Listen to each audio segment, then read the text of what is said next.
NASA का अनोखा Juno probe Jupiter की एक दुस्साहसी यात्रा पर है। इसका मकसद हमारे सोलर सिस्टम के सबसे गहरे राज उजागर करना। हम आज सोलर सिस्टम में जो भी देखते हैं उस पर अतीत में भी या आज भी जुपिटर का असर रहा है। सारे एस्टेरॉइड, सारे प्लैनेट्स, सारे चंद्रमाओं और कॉमेट्स पर भी। तो कई मायनों में जूनो हमें हमारे प्लैनेटरी सिस्टम और पृथ्वी के इतिहास का नजारा भी देता है। जूनो का मिशन जोखिम भरा है। जुपिटर स्पेसक्राफ्ट को चुटकी बजाते निकल सकता है, लेकिन इस विशाल दुनिया के बेहद करीब पहुंचकर जूनो हमारे सोलर सिस्टम के बारे में हमारी तमाम जानकारी बदल सकता है। वहाँ क्या हो रहा है जानने के लिए हमें उसके बहुत करीब पहुंचना होगा।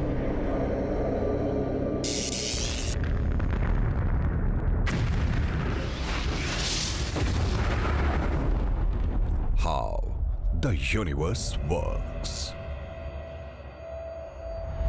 Independence day 2016। जूनो जुपिटर पर पहुंचकर अपना काम शुरू कर देता है। ये प्रोब अपने हाई रेजोल्यूशन कैमरा का मुंह उथल पुथल से भरी इस दुनिया की तरफ करता है और इसकी तस्वीरें निराश नहीं करती।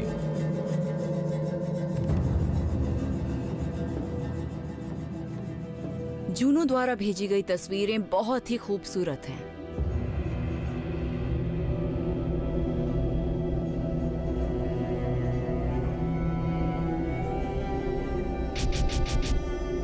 अचानक ही इस प्लैनेट की ऐसी शानदार तस्वीरें दिखने लगती हैं।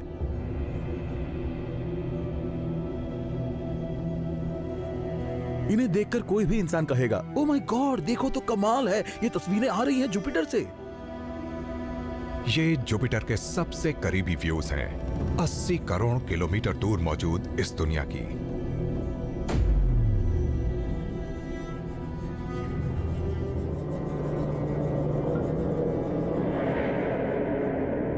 लेकिन हमने जूनो को सिर्फ तस्वीरें लेने के लिए ही नहीं भेजा था। इसका एक प्रमुख लक्ष्य जुपिटर के अंधेरे से भरे केंद्र में झांकना भी था। जुपिटर से जुड़ा हमारा एक बड़ा सवाल यह है कि क्या इसका कोई कोर है? और तभी हम सोचने लगते हैं, हाँ, इसका कोर होगा, जिस तरह हर प्लैनेट का और पृथ्वी का भी कोर होता है। लेकिन पता चला है कि शायद जुपिटर का कोर नहीं है। किसी प्लैनेट के कोर में क्या मौजूद है, ये जानने से साइंटिस्ट्स अरबों साल पहले उस दौर में लौट सकते हैं जब प्लैनेट्स बन रहे थे। अगर जूनो ये बता सकता है कि जुपिटर में गहराई पर क्या मौजूद है, तो इस विशाल गैस प्लैनेट के निर्माण से जुड़ी हमारी समझ बदल सकती है। अगर जूनो को कोई सॉलिड कोर मिलता है, तो इसका मतलब हो सकता है कि जुपिटर पहले पृथ्वी की तरह एक पथरीला प्लैनेट बना और फिर बढ़ता गया। लेकिन अगर जूनो को कोर नहीं मिला, तो इसका मतलब होगा कि यह पथरीले चरण को छोड़ सीधा गैस के बादल से बन गया। इस सवाल का जवाब मिलने से कुछ दूसरे रहस्यों पर भी रोशनी पड़ सकती है।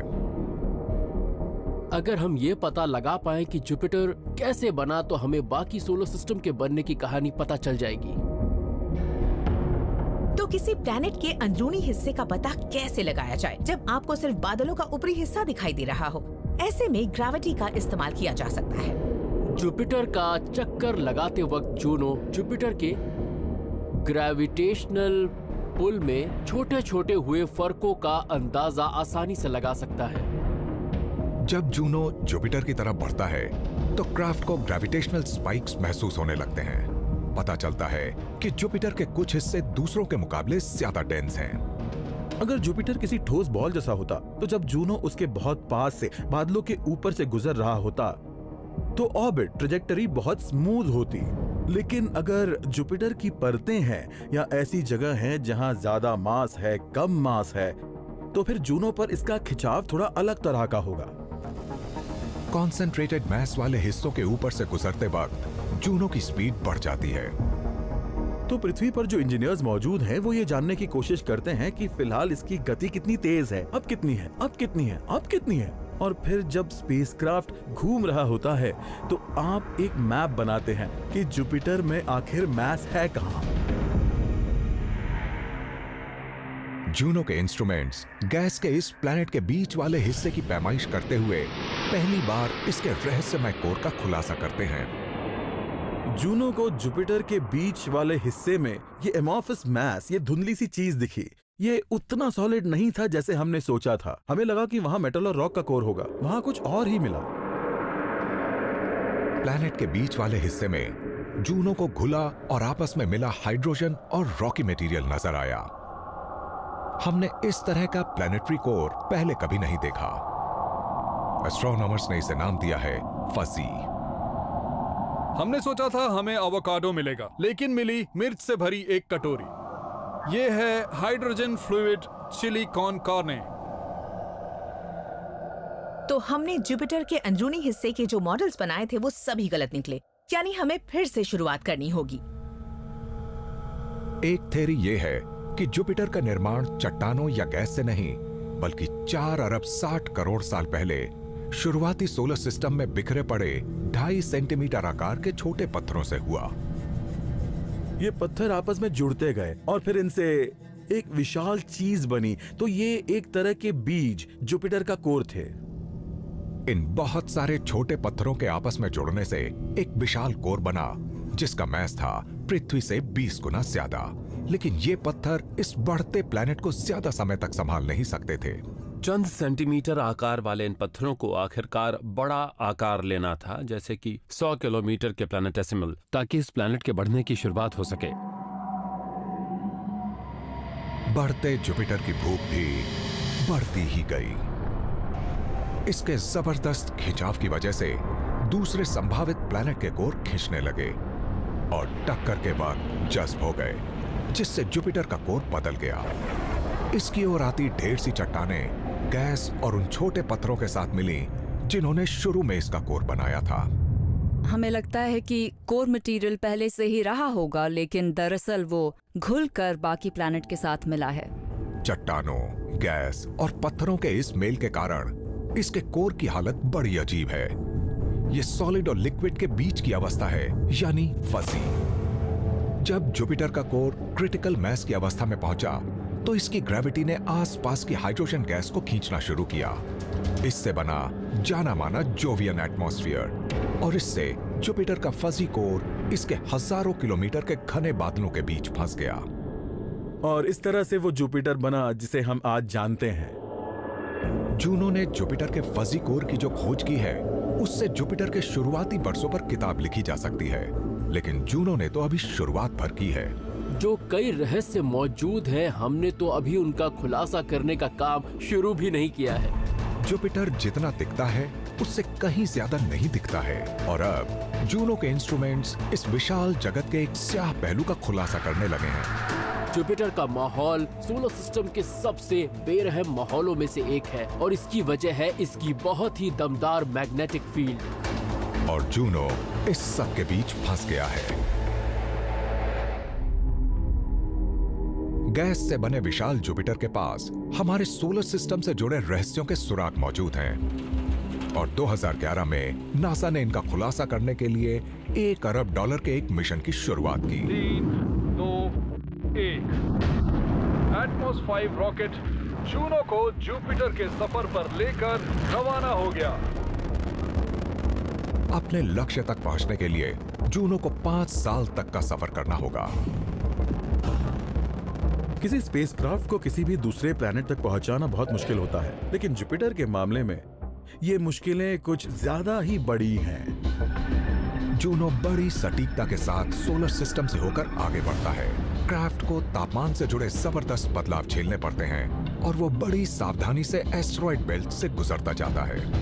अगर रास्ते में धूल का एक कण भी आ जाए और वो स्पेसक्राफ्ट से टकरा जाए तो वो काफी नुकसान पहुंचा सकता है।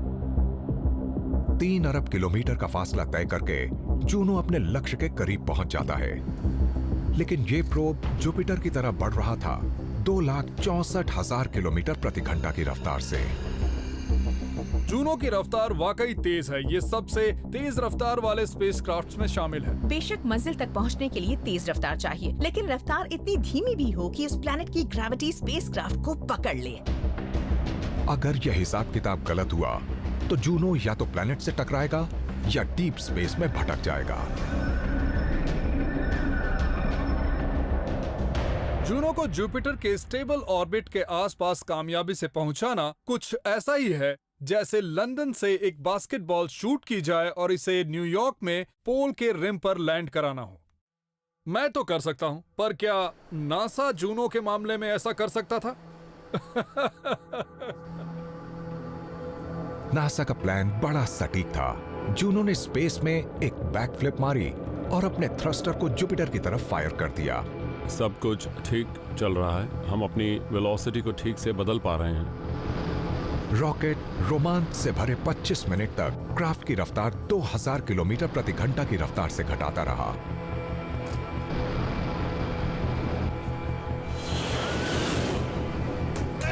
आखिरकार प्रोब जुपिटर के इर्द गिर्द वाली ऑर्बिट में पहुंच जाता है।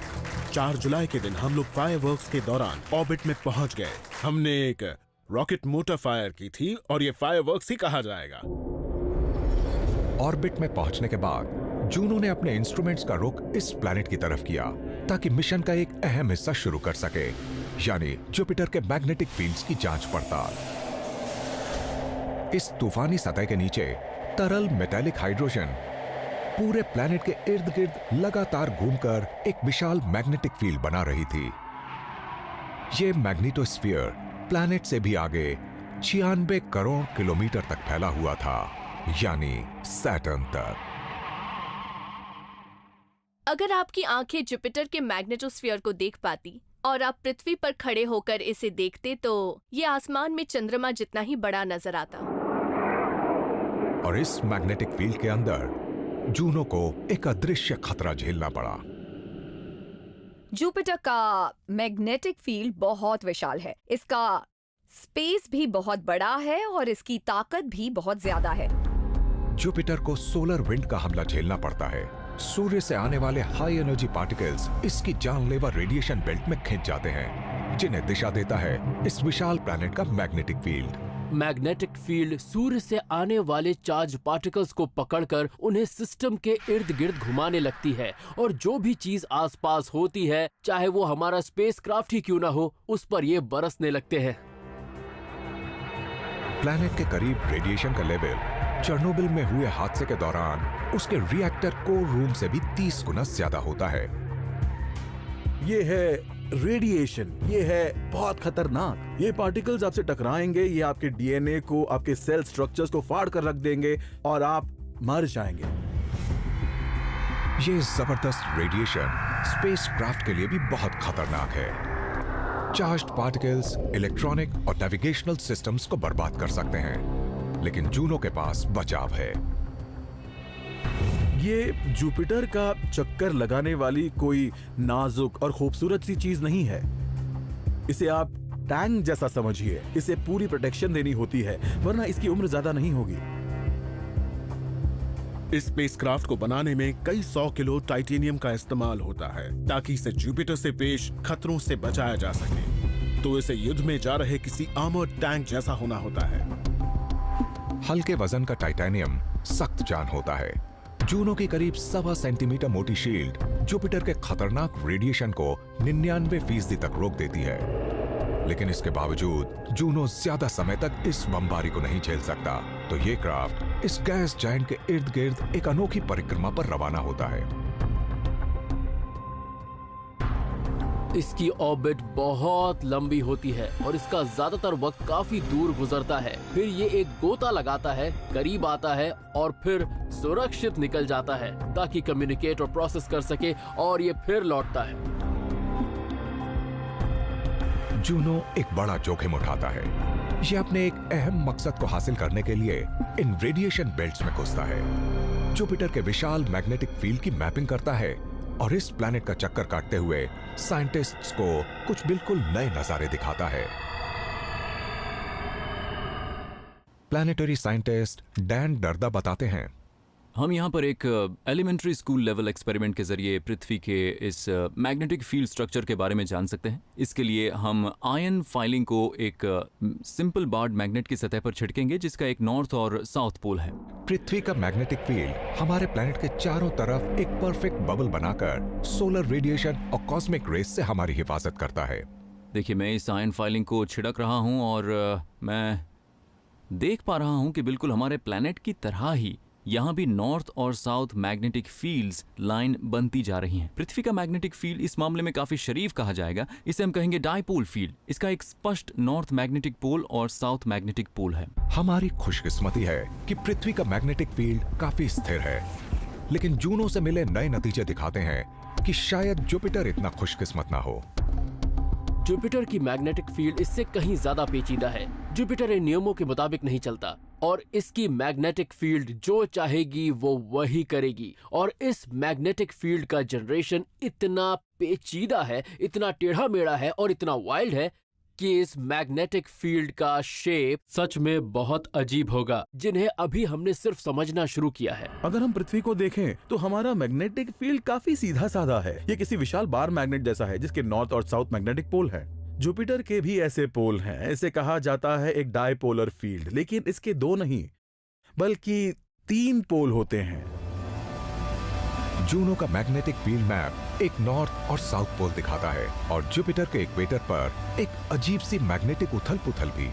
लगता है जैसे जुपिटर का एक तीसरा बाजू उगाया हो, और ये बात सच में बहुत रहस्यमय है। मैग्नेटिक फील्ड मैप्स में नॉर्थ पोल लाल दिखता है और साउथ पोल नीला। तो साइंटिस्ट्स ने इस दूसरे साउथ पोल को नाम दिया ग्रेट ब्लू स्पॉट। हर कोई ग्रेट रेड स्पॉट के बारे में तो जानता है, लेकिन जुपिटर पर अब एक ग्रेट ब्लू स्पॉट भी है। ये मैग्नेटिक डिस्टरबेंस जुपिटर के उथल पुथल भरे भीतरी हिस्से को दिखाती है। मैग्नेटिक फील्ड में तेज रफ्तार वाली हवाएं चलती रहती हैं। ये फील्ड को टुकड़े टुकड़े कर देती हैं, एक जगह नहीं रहती। ये कोई तूफान जैसी चीज नहीं होती, हाँ, लेकिन इसे मैग्नेटिक स्टॉर्म कहा जा सकता है। जुपिटर के अंदर मौजूद उथल पुथल शायद मैग्नेटिक फील्ड को ऐंठ रही हो, जिससे ग्रेट ब्लू स्पॉट और खतरनाक रेडिएशन बेल्ट्स ड्राइव हो रही हो, जिनसे होकर जूनो को गुजरना है। पृथ्वी से विपरीत जुपिटर का ज्यादा हिस्सा ठोस नहीं है, तो इसके बादल और इसकी गैसेस थोड़ी अलग रफ्तार पर मूव कर रही हैं। और इसकी वजह से जो मैग्नेटिक फील्ड बनता है उसमें लगातार बड़े बदलाव आ रहे हैं। जुपिटर पर जिस तरह का वेरिएबल मैग्नेटिक फील्ड है, उसे पाने के लिए पूरी पृथ्वी को पिघलना होगा, और हम ये नहीं चाहेंगे। जुपिटर की हर परिक्रमा के दौरान जूनो इस विशाल प्लेनेट के और ज्यादा रहस्य उजागर करता जाता है, लेकिन जुपिटर के सबसे गहरे राज शायद हमारी शुरुआत पर भी रोशनी डाल सकते हैं। अगर हम पृथ्वी को और सोलर सिस्टम में अपनी जगह को समझना चाहते हैं, तो इस सिलसिले में जूनो ने जुपिटर पर ऐसे बहुत से रहस्यों को मौजूद पाया है। जूनो स्पेसक्राफ्ट जुपिटर के रहस्यों का खुलासा कर रहा है, चाहे ये इस पर मंडराते बादल हों या फिर अंधेरे वाला इसका केंद्र। लेकिन जूनो की खोजें इस गैस जायंट तक ही सिमटी नहीं हैं। ये तो हमारे प्लेनेट से जुड़े रहस्यों का राज भी खोल सकती हैं। जुपिटर सोलर सिस्टम के निर्माण से जुड़ी एक अहम चीज है, यानी पृथ्वी कैसे बनी, इसे समझने के मामले में बहुत इम्पोर्टेंट। जूनो हमें हमारे प्लैनेटरी सिस्टम, यहाँ तक कि पृथ्वी के इतिहास के बारे में भी जानकारियाँ दे रहा है। 4 अरब 60 करोड़ साल पहले हाइड्रोजन गैस और कॉस्मिक डस्ट के एक विशाल बादल के खत्म होने से न्यूक्लियर फ्यूजन शुरू हुआ। इस उथल पुथल के कारण एक तारा, 4 पथरीले जगत और गैस वाले 4 जायंट्स का जन्म हुआ, जिनसे बना हमारा सोलर सिस्टम। सोलर सिस्टम के अलग अलग हिस्से होते हैं। अंदरूनी हिस्से में होते हैं रॉकी और मेटालिक, और बाहर वाले हिस्सों में गैस और पानी से भरपूर। इस बारे में ज्यादा सोचे बिना भी हम इस बात को समझ सकते हैं, क्योंकि सूर्य के नजदीक गर्मी होती है और उससे दूर जाते ही ठंड होने लगती है। लेकिन पृथ्वी इस नियम को तोड़ती है।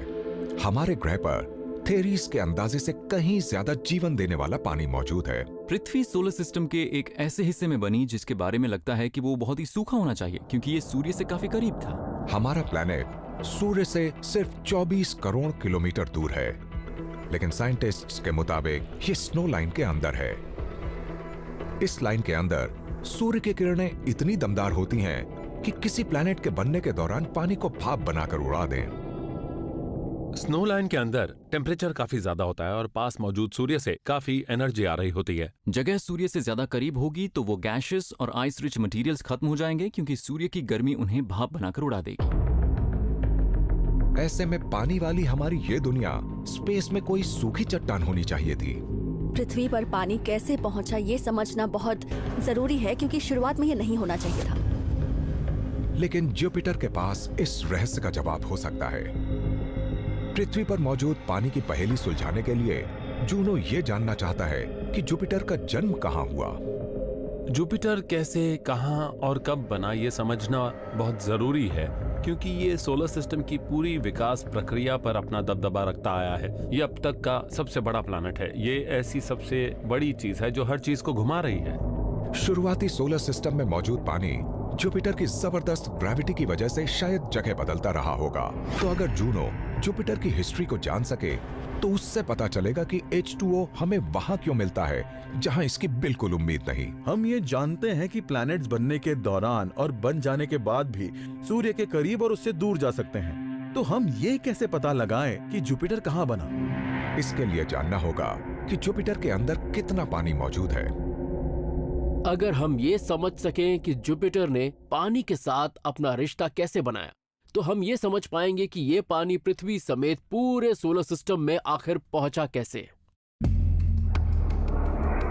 अगर जूनो जुपिटर पर मौजूद पानी की मात्रा को नाप सके तो इससे 20 साल पुराना एक रहस्य सुलझ जाएगा। दिसंबर 1995 नासा का गैलीलियो प्रोब जुपिटर के एटमॉस्फेयर में एक जानलेवा गोता लगाता है। प्लैनेट्स के बारे में हम दो तरीके से जांच पड़ताल कर सकते हैं। एक ये कि प्लैनेट का चक्कर लगाएं और हर तरफ से उस पर नजर डालें, और दूसरा तरीका है प्रोब को वहां तक ले जाएं ताकि वो ये देख सके कि प्लैनेट के अंदर आखिर हो क्या रहा है। गैलीलियो प्रोब को गैलीलियो स्पेसक्राफ्ट के साथ अटैच किया गया था, जो 1995 में जुपिटर पर गया। जुपिटर पर पहुंचने के बाद ये फौरन अलग हो गया और उसके एटमॉस्फेयर में दाखिल हो गया। इसे एटमॉस्फेयर में जाकर बादलों की अलग अलग परत को नापने और उसकी बनावट का पता लगाने के लिए ही डिजाइन किया गया था। प्रोब ने जुपिटर के बादलों की तरफ जानलेवा गोता लगाना शुरू कर दिया। सघन एटमॉस्फेयर से पैदा फ्रिक्शन के कारण स्पेसक्राफ्ट के पैनल उखड़ गए और पैराशूट जल गया। जुपिटर में 155 किलोमीटर की गहराई पर पहुंचने के बाद पूरा प्रोब भाप बनकर उड़ गया, लेकिन उससे पहले इसने अपने इंस्ट्रूमेंट से एटमॉस्फेयर के सैंपल ले लिए। इस दौरान ये अपने आसपास के एटमॉस्फेयर को नाप पाया और पानी का भी पता लगाने की कोशिश की, पर पानी मिला नहीं। और ये अजीब है, वहाँ सब कुछ एकदम सूखा था। तो आखिर जुपिटर का एटमॉस्फेयर इतना ड्राई क्यों था? अगर गैलीलियो प्रोब से मिले नतीजे सही हैं, तो 4 अरब 60 करोड़ साल पहले जुपिटर सूर्य के करीब बना होगा। लेकिन ये पूरी कहानी नहीं है। 20 साल बाद नासा ने एक दूसरी राय लेने के लिए जूनो को भेजा। जूनो एक ऑर्बिटर है, तो इसमें बहुत सारे इंस्ट्रूमेंट्स और डिटेक्टर्स हैं ताकि वो जुपिटर की खोजबीन करें और जाने कि आखिर वहां क्या हो रहा है। जूनो को पानी का पता लगाने के लिए अपनी जिंदगी खतरे में डालने की जरूरत नहीं है। ये क्राफ्ट एक माइक्रोवेव रेडियोमीटर के जरिए जुपिटर के घने बादलों से झांकता है ताकि सुरक्षित दूरी से H2O का पता लगा सके। इन माइक्रोवेव्स के जरिए जूनो जुपिटर के पानी का एक ग्लोबल मैप बनाता है। जूनो ने यह पता लगाया कि जुपिटर पर बहुत सा पानी है। बस इत्तेफाक से गैलीलियो को एक सूखी जगह नजर आई, लेकिन अगर वो जुपिटर पर कहीं और पहुंचता तो उसे खूब पानी नजर आता। जूनो की खोजों से शायद साइंटिस्ट्स को यह समझने के सिलसिले में सुराग मिल सके कि जुपिटर का निर्माण हुआ कहां था। अब ऐसा लगता है कि जुपिटर का निर्माण इस मौजूदा जगह पर तो नहीं हुआ है, ये बात तय है। सबसे लीडिंग थ्योरी यह है कि जुपिटर का निर्माण स्नो लाइन से जरा ही बाहर हुआ। ये सूखे अंदरूनी सोलर सिस्टम और गीले बाहरी सोलर सिस्टम के बीच की सीमा है। लेकिन हमें पता चला कि जहां वो ओरिजिनल स्नो लाइन होनी चाहिए थी, वहां से जुपिटर सूर्य से दुगनी दूरी पर है। तो इससे हमें एक दिलचस्प बात पता चल रही है। शायद जुपिटर अपनी मूल जगह से दूर चला गया हो, जिससे जबरदस्त उथल-पुथल हुई। जुपिटर के गतिमान होने से कई चीजें टकराईं और सोलर सिस्टम से बाहर हो गईं। इसने अपने रास्ते में आने वाली हर चीज को बिखेर दिया होगा। ये प्लैनेट आकार में सबसे बड़ा है, इसका रास्ता कौन रोक सकता है? बाहरी सोलर सिस्टम की तरफ बढ़ते हुए जुपिटर ने आइस रेज एस्टेरॉइड्स और कॉमेट्स को सूर्य और पृथ्वी की तरफ बड़े जोर से उछाला होगा। जुपिटर ने तो जैसे एक तरह से बर्फ को अंदरूनी सोलर सिस्टम की तरफ धकेल दिया होगा। ये पानी से भरपूर प्लैनेटेसिमल्स की तरह लहर रही होगी और इसी से पृथ्वी के महासागर बने होंगे। जूनो ने ये जवाब पाने में मदद की है कि सूर्य के इतने नजदीक होने के बावजूद हमारी पृथ्वी रहने लायक क्यों है। यानी जूनो को इस प्लैनेट पर करीब से नजर डालने के लिए उसे इतनी दूर भेजना कामयाब रहा। जूनो जुपिटर के रहस्यों का और इसके मशहूर फीचर्स का खुलासा जारी रखे हुए है। जुपिटर के बारे में ग्रेट रेड स्पॉट से ज्यादा खास बात और कुछ नहीं है। और जूनो ने यह भी बताया कि 300 साल पुराना ये साइक्लोन जल्दी ही गायब हो सकता है। हमारे सोलर सिस्टम में कुछ बहुत ही अनोखे कुदरती चमत्कार हैं, जैसे एनसेलेडस के आइस गाइजर्स, सैटर्न के विशाल रिंग्स, मार्स के विशाल ज्वालामुखी, ओलंपस मून्स। लेकिन जुलाई 2017 में नासा के जूनो प्रोब ने जुपिटर की सतह को स्कैन किया और एक सबसे मशहूर कुदरती करिश्मे की तस्वीरें ली। ये हरिकेन जैसा एक भयंकर तूफान था जो सैकड़ों सालों से चल रहा है।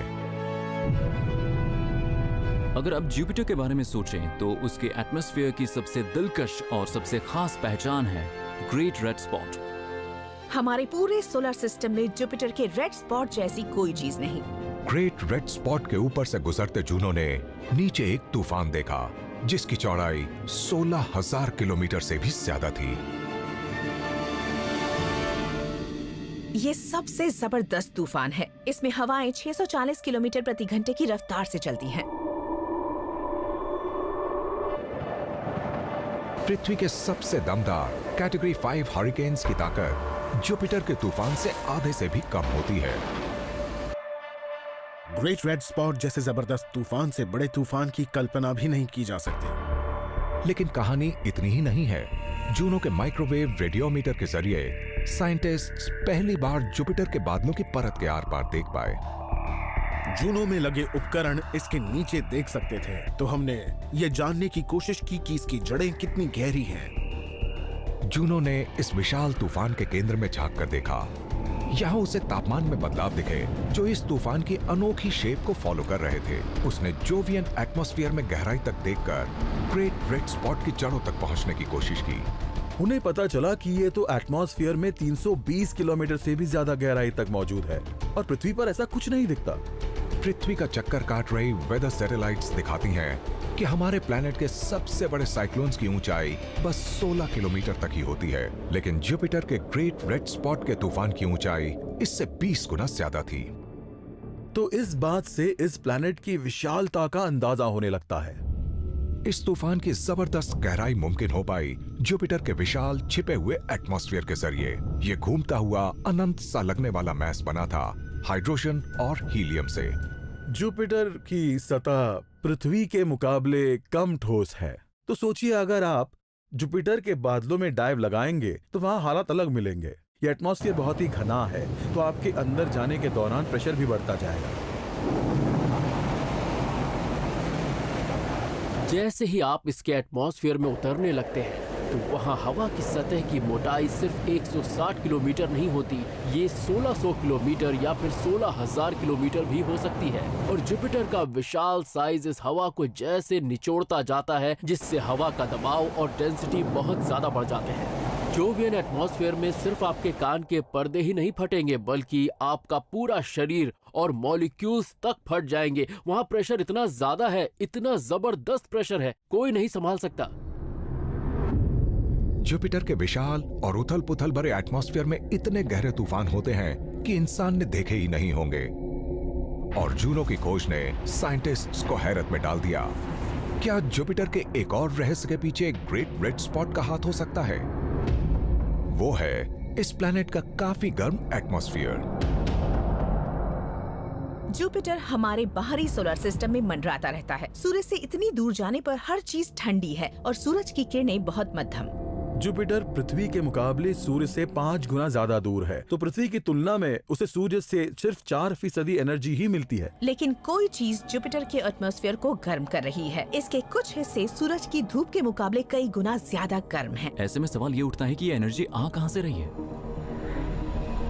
जूनो जुपिटर के ऊपर से एक और चक्कर लगाता है और नीचे घुमड़ रहे तूफान की तरफ अपने हाई रेजोल्यूशन कैमरा मोड़ देता है। तूफान की वजह से आसपास के एटमॉस्फेयर में जबरदस्त उथल-पुथल होती है। इससे साइंटिस्ट्स को इस प्लैनेट के ऊंचे तापमान को समझने के लिए जरूरी सुराग मिल जाता है। ग्रेट रेड स्पॉट एक विशाल हरिकेन है जिसे ताकत मिलती है जुपिटर के कोर में मौजूद गर्मी से, लेकिन इसका मोशन इतना जोरदार होता है कि ये अपने आसपास के एटमॉस्फेयर को जैसे पूरी तरह मिक्स कर देता है। जुपिटर के गरज तूफानों से वैसे ही गरज पैदा होती होगी जैसी यहाँ पृथ्वी पर आने वाले तूफानों से होती है। थंडर क्लाउड्स की वजह से साउंड वेव्स तूफान से होकर गुजरती हैं। कोई साउंड वेव प्रेशर कंप्रेशन की एक लहर की तरह होती है जिसमें एयर मॉलिक्यूल्स या वाटर मॉलिक्यूल्स आपस में बहुत सट जाते हैं, और जब आप किसी चीज को इस तरह निचोड़ते हैं या सटाते हैं तो उनके बीच का फासला घट जाता है और वो काफी गर्म हो जाते हैं। ये साउंड वेव्स इस तूफान से 800 किलोमीटर ऊपर तक उठती हैं और वहां ब्रेक होकर ये साउंड एनर्जी को हीट में बदल देती हैं। ये साउंड वेव्स आपस में टकराती हैं और काफी एनर्जी पैदा करती हैं और आसपास की गैसेस को भी गर्म करती हैं। ग्रेट रेड स्पॉट ने जोवियन एटमॉस्फेयर को सैकड़ों साल तक गर्म होने में मदद की है, लेकिन नई तस्वीरों से पता चल रहा है कि अब शायद हालात बदलने वाले हैं। जुपिटर का रेड स्पॉट बहुत बड़ा है। इसका आकार पृथ्वी के मुकाबले बहुत ज्यादा है। इसे देखकर लगता है कि ये काफी स्थिर होगा क्योंकि ये काफी समय से एक ही जगह दिखता रहा है, लेकिन हाल में हम इसे बदलते देख रहे हैं। जब नासा का वॉयेजर स्पेस प्रोब 1979 में जुपिटर पर गया था तो उसने पृथ्वी के डायमीटर से दुगने आकार वाले एक तूफान को देखा था। जूनो की तस्वीरें दिखाती हैं कि ग्रेट रेड स्पॉट अब अपनी चौड़ाई 1/3 गंवा चुका है। लेकिन कहानी इतनी ही नहीं है। तूफान का साइज बेशक सिकुड़ रहा है, लेकिन इसका कद बढ़ रहा है। ग्रेट रेड स्पॉट खींचकर जुपिटर के ऊपरी एटमॉस्फेयर की तरफ जा रहा है। तूफान और ग्रेट रेड स्पॉट किसी कुम्हार की चाक पर मौजूद मिट्टी जैसे हैं। जैसे कुम्हार जब अपने हाथों से मिट्टी को दबाता है तो उस बर्तन की ऊंचाई उतनी बढ़ती जाती है। जब ये बेस की तरफ से छोटा होता है तो ऊपरी एटमॉस्फेयर की तरफ इसकी ऊंचाई बढ़ती है। इसकी लंबाई बढ़ रही है और हम ये देखते आए हैं कि पृथ्वी पर भी ऐसा ही होता है, और ऐसा होने पर विंडशीयर तूफान के ऊपरी हिस्से को एक तरह से काटकर इसे खींचता है। तो हम अगले कुछ वर्षों में इस बात पर नजर रखेंगे कि कहीं जुपिटर के साथ भी तो ऐसा ही नहीं होता। शायद इसमें ज्यादा टाइम ना लगे कि जुपिटर की ऊंचाई पर बहने वाली हवाएं इस मशहूर तूफान के टुकड़े टुकड़े कर दें। हमारे सोलर सिस्टम का सबसे प्रसिद्ध तूफान शायद जल्दी ही गायब हो जाए, लेकिन जूनो ने सबसे अजीब जगहों पर छिपे दूसरे तूफानों का भी खुलासा किया है। ग्रेट रेड स्पॉट में छिपा तूफान इनमें से एक है, लेकिन जुपिटर पर चल रहा सिर्फ यही एक इकलौता तूफान नहीं है।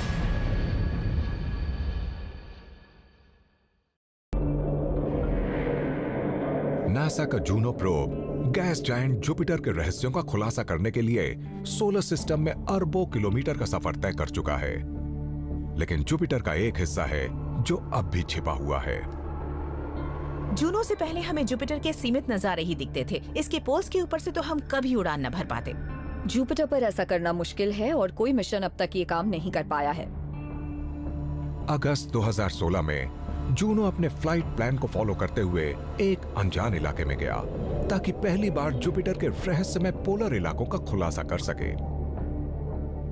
जब पहली बार हमने पोल पर नजर डाली तो ये इलाका हमारे जाने पहचाने जुपिटर से बिल्कुल मेल नहीं खाता था। अगर कोई और हमें इसे दिखाता तो हम पहचान ही नहीं पाते कि ये जुपिटर है। जूनो के कैमरा ने एक ऐसा अजीबोगरीब नीला विस्तार दिखाया जिसने साइंटिस्ट्स को हैरान कर दिया। ये नीला रंग बादलों में सूरज की रोशनी के अभाव के कारण हुए केमिकल बदलावों की वजह से हो सकता है, लेकिन इन नीले बादलों के अंदर जूनो को जो दिखा वो और भी अजीब था। विशाल सेंट्रल साइक्लोन्स 320 किलोमीटर प्रति घंटा की रफ्तार से हर पोल के इर्द गिर्द घूम रहे थे, और ये साइक्लोन उत्तर में 8 और दक्षिण में 5 स्टॉर्मी वॉर्टिसेस से घिरे हुए थे।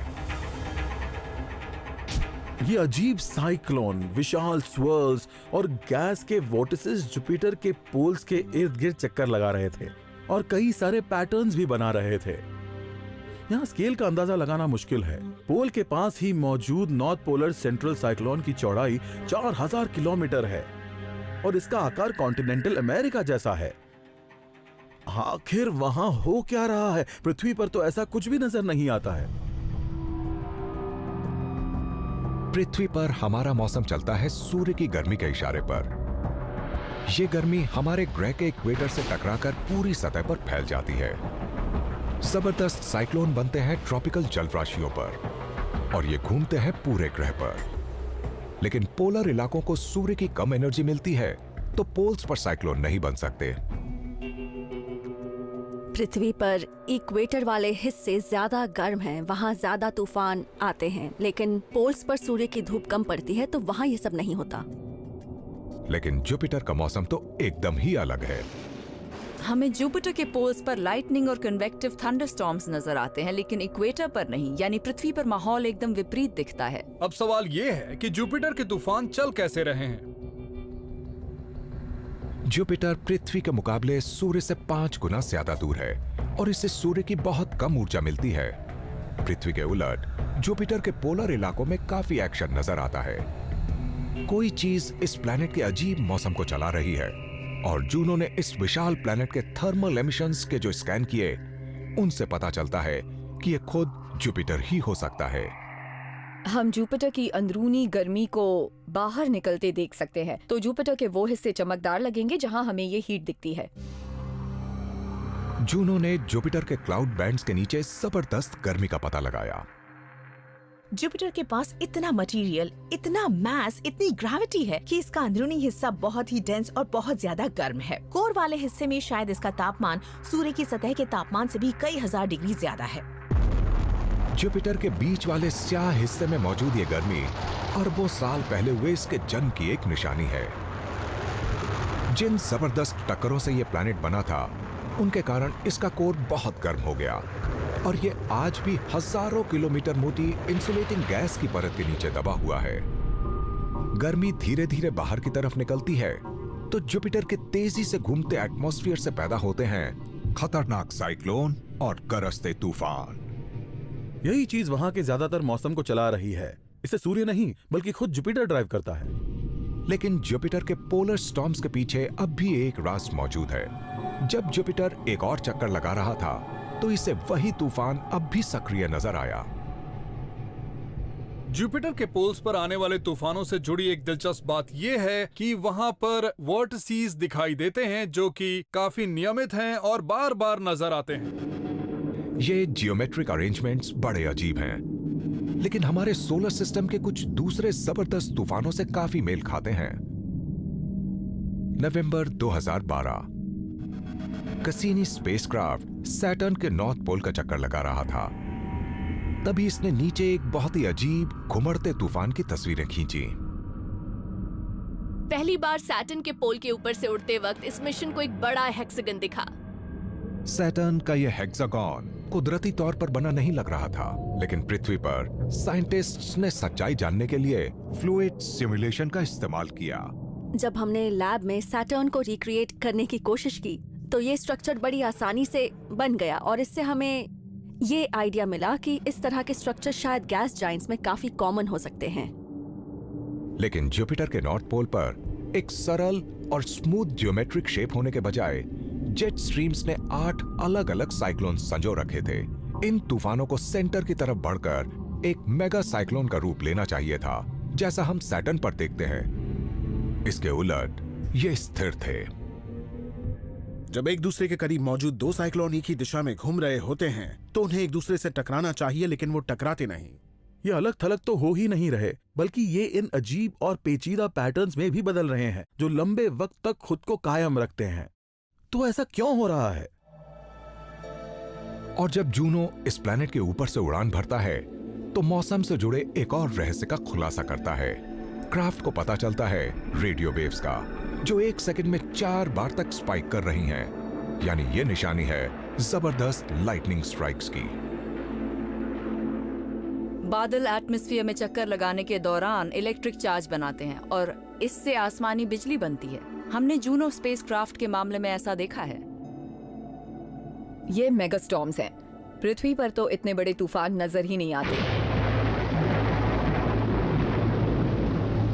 और जूनो को पता चला कि गरज वाले तूफानों में सिर्फ बिजली की चमक ही नहीं होती है, वहां पानी और अमोनिया के विशाल बर्फीले ओले भी होते हैं। और इस केमिकल से जुपिटर के बादलों को मिलता है उसका केसरिया रंग। जुपिटर के एटमॉस्फेयर में ऊंचाई पर अमोनिया मिलता है पानी से और एक लिक्विड बॉल बन जाता है जो अपने इर्द गिर्द बर्फ इकट्ठा करने लगता है और फिर ये जुपिटर के एटमॉस्फेयर में ओलों की तरह बरसता है। पृथ्वी पर ये ओले जमीन पर गिरते हैं, लेकिन जुपिटर पर तो जमीन है ही नहीं।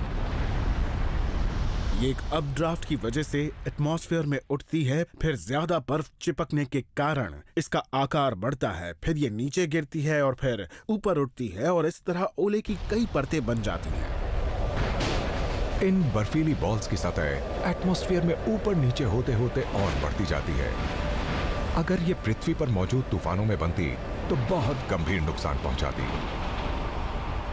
तो अगर आप जुपिटर पर घूम रहे होते जहां ये तूफान मौजूद होते तो ऊपर नीचे आते जाते वक्त जरूर ओलों की मार झेलते। ये पूरे सोलर सिस्टम में एक बहुत ही उथल पुथल भरा और एनर्जी से भरपूर एटमॉस्फेयर है। जूनो जुपिटर के छिपे हुए राज खोल रहा है। इनमें जुपिटर की नॉर्दर्न लाइट्स का रहस्य भी शामिल है। जब जूनो ने जुपिटर पर ऑरोरा से आ रही लाइट्स को स्टडी किया तो पता चला कि वहां कुछ बहुत ही अजीब हो रहा है।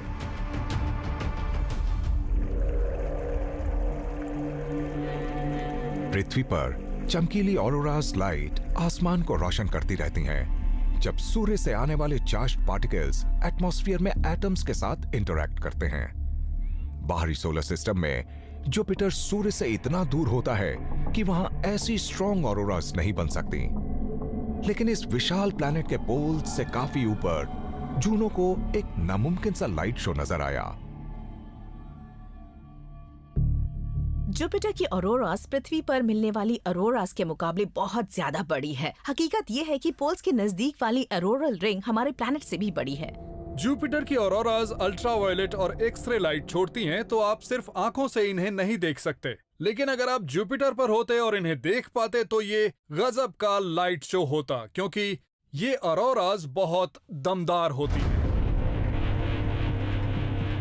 ये चमक दमक वाले डिस्प्ले जुपिटर के एटमॉस्फेयर से चार्ज्ड पार्टिकल्स के टकराने का सबूत है। पर अगर ये सूर्य की तरफ से नहीं आ रही तो आ कहां से रही हैं? सवाल के जवाब की तलाश में जूनो जुपिटर की सदर्न लाइट्स की एक तस्वीर अपने अल्ट्रावायलेट इमेजिंग स्पेक्ट्रोमीटर से खींचता है और ऑरोरा के अंदर इसे कुछ अजीब दिखता है। जब जूनो ने जुपिटर पर ऑरोरा से आ रही लाइट्स को स्टडी किया तो पाया कि ये उम्मीद से कहीं ज्यादा दमदार थी। और अगर आप जुपिटर के पोल्स को हमारी आंखों से न दिखने वाली अल्ट्रावायलेट वेवलेंथ में देखें तो आपको एक हॉटस्पॉट दिखेगा। इस हॉटस्पॉट पर ही चार्ज्ड पार्टिकल्स का बड़ा जमावड़ा जुपिटर के एटमॉस्फेयर से टकराता है। इनकी ट्रेजेक्टरी को ट्रेस करने से जुपिटर पर दिखने वाले लाइट शोज की वजह का खुलासा होता है। ये हैं जुपिटर के दमदार चंद्रमाओं के ज्वालामुखी। जुपिटर के चंद्रमा आयो पर सैकड़ों सक्रिय ज्वालामुखी हैं जो स्पेस में मटेरियल्स को उगलते रहते हैं, जिनमें से कुछ जुपिटर के मैग्नेटिक फील्ड में फंस जाते हैं। आयो के ज्वालामुखी चार्ज्ड पार्टिकल्स के जेट्स को फायर करते हैं और ये इनके विशाल प्लैनेट्स के मैग्नेटिक फील्ड द्वारा खींच लिए जाते हैं। ये इन पार्टिकल्स को नीचे खींचता है और जुपिटर के एटमॉस्फेयर के कुछ खास हिस्सों में पहुंचा देता है। लेकिन सिर्फ आयो ही जुपिटर के पोलर लाइट शो के लिए जिम्मेदार नहीं है। अगर आप और आगे जाएं तो मिलेंगे यूरोपा, गैनीमेड, कैलिस्टो और ये ज्यादा बर्फीले हैं, पर जरूरी नहीं कि यहाँ ज्वालामुखी हों। ये बर्फीले चंद्रमा जुपिटर के मैग्नेटिक फील्ड को ऐंठते हैं। कुछ चंद्रमाओं के अपने मैग्नेटिक फील्ड्स होते हैं जो जुपिटर के मैग्नेटिक फील्ड के साथ इंटरैक्ट करते हैं और उससे जुपिटर का ऑरोरा डिस्प्ले और जबरदस्त हो जाता है। जुपिटर के चंद्रमा सोलर सिस्टम की सबसे कमाल की नॉर्दर्न लाइट्स को ताकत देने के लिए मिलकर काम करते हैं, लेकिन इन खूबसूरत डिस्प्लेज में जूनो के लिए खतरे भी मौजूद हैं। जब आप इन ऑरोरा के पिक्चर्स देखते हैं तो सोचते हैं ये तो बहुत खूबसूरत है, सामने से देखने पर और मजा आएगा। लेकिन जवाब है जी नहीं, मजा नहीं आएगा, जान चली जाएगी। दरअसल सब एटॉमिक पार्टिकल्स की रफ्तार मैग्नेटिक फील्ड्स की मदद से जब बहुत ज्यादा तेज हो जाती है तब ये डिस्प्लेस दिखाई देती हैं। जुपिटर के इर्द गिर्द मौजूद रेडिएशन जानलेवा होता है। जूनो का जीवन काल बहुत छोटा होता है क्योंकि इसे बहुत ही मुश्किल हालात झेलने पड़ते हैं। हमें लगता है कि भविष्य में इसके कई इंस्ट्रूमेंट्स इतने रेडिएट हो जाएंगे कि काम ही नहीं कर पाएंगे। जब जूनो का टाइटेनियम कवच नाकाम हो जाएगा तो जुपिटर का जानलेवा रेडिएशन इसे काम करने लायक ही नहीं छोड़ेगा। तो टीम की योजना यह है कि जूनो को जुपिटर के एटमॉस्फेयर में जानबूझकर ले जाएं, जहां उसके टुकड़े टुकड़े हो जाएंगे। देर सवेर ये जुपिटर की गहराइयों की तरफ खींचेगा और फिर इस प्लैनेट का ही एक हिस्सा बन जाएगा। लेकिन उससे पहले जूनो को अभी और कई रहस्य खोलने हैं। हम कुछ सवालों के जवाब ढूंढेंगे और कुछ नए सवाल पैदा होंगे। साथ ही हमें कुछ कमाल की तस्वीरें भी मिलेंगी। इससे जुड़ी हर चीज एक सरप्राइज साबित हुई है। जूनो ने हमें कई नई चीजों के बारे में बताया है। अगर इसे न भेजा जाता तो ये पता न चलता। तो हमें जुपिटर से जुड़े कुछ और हैरत अंगेज सरप्राइजेस कम से कम 1 साल तक और मिलेंगे। हम जो सीख रहे हैं, जो राज खोल पा रहे हैं, वो सिर्फ जुपिटर से ही नहीं बल्कि सोलर सिस्टम के बनने से भी जुड़े हैं और पृथ्वी पर जीवन के संभावित फॉर्मेशन से भी। ये सब कमाल है।